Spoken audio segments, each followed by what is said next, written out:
ଥକା ମନକୁ ନେଇ ସାଙ୍ଗ ସହିତ ବାହାରି ପଡ଼ିଲୁ ଆମେ ଗୋଟିଏ ଦୂର ଜାଗା। ଓହ୍ଲାଇ ପଡ଼ିଲୁ ରାଜରାସ୍ତାରେ। ବର୍ଷା ପ୍ରବଳ। ବର୍ଷାର ରୂପ ଦେଖି ଆମେ ଚିନ୍ତିତ। ଯିବା କେମିତି? ରାସ୍ତା ବି ଦେଖାଯାଉନଥାଏ। ହଠାତ୍ ବର୍ଷା ପୁଣି ବନ୍ଦ। ପହଞ୍ଚିଗଲୁ ଆମେ ସମୁଦ୍ର କୂଳରେ। ସମୁଦ୍ର କୂଳରେ ଦୃଶ୍ୟ ଦେଖି ମନ ହେଲା ବିଭୋର।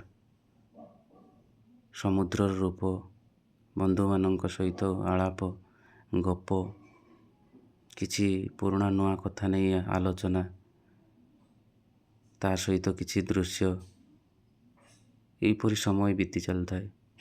ସାଙ୍ଗମାନଙ୍କୁ ସମସ୍ତଙ୍କ ମନ ହାଲୁକା ଲାଗୁଥାଏ। ଏପଟ ସେପଟ ଚତୁଃପାର୍ଶ୍ୱ ଆମେ ଖାଲି ବୁଲି ଦେଖୁଥାଏ। ସେଇଥିରେ ହଠାତ୍ ମାଡ଼ି ଆସିଲା ବର୍ଷା। ବର୍ଷାର ରୂପ ଦେଖି ସବୁ ଦୌଡ଼ି ଚାଲିଲୁ କାହିଁ ମୁଣ୍ଡ ରଖିବାକୁ। ବର୍ଷା, ତମ୍ବୁ ତଳେ ମୁଣ୍ଡ ରଖି ଛିଡ଼ା ହୋଇଗଲୁ ସମସ୍ତେ। ସବୁ ଦୌଡ଼ିଥାନ୍ତି କୂଳକୁ।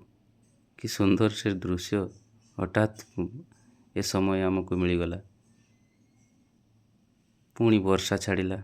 କିଛି ଶାମୁକା ଓ ଷ୍ଟାରଫିସ୍, ତାପରେ ପାରାମାନଙ୍କ ସହିତ ସମୟ କିଛି ବିତିଲା। ପାରାମାନଙ୍କୁ କିଛି ମୁଢ଼ି, ତାପରେ ସାଙ୍ଗ ହାତରେ କ୍ୟାମେରାକୁ ଦେଇ ସମୁଦ୍ର କୂଳ ଆଡ଼କୁ ମୁଁ ମାଡ଼ି ଚାଲିଲି। କିଛି ସମୟ ପାଣି ସହିତ, ସମୁଦ୍ର ଜଳ ସହିତ ଖେଳିବାରେ ଏହିପରି ସମୟ ବିତି ଯାଇଥିଲା।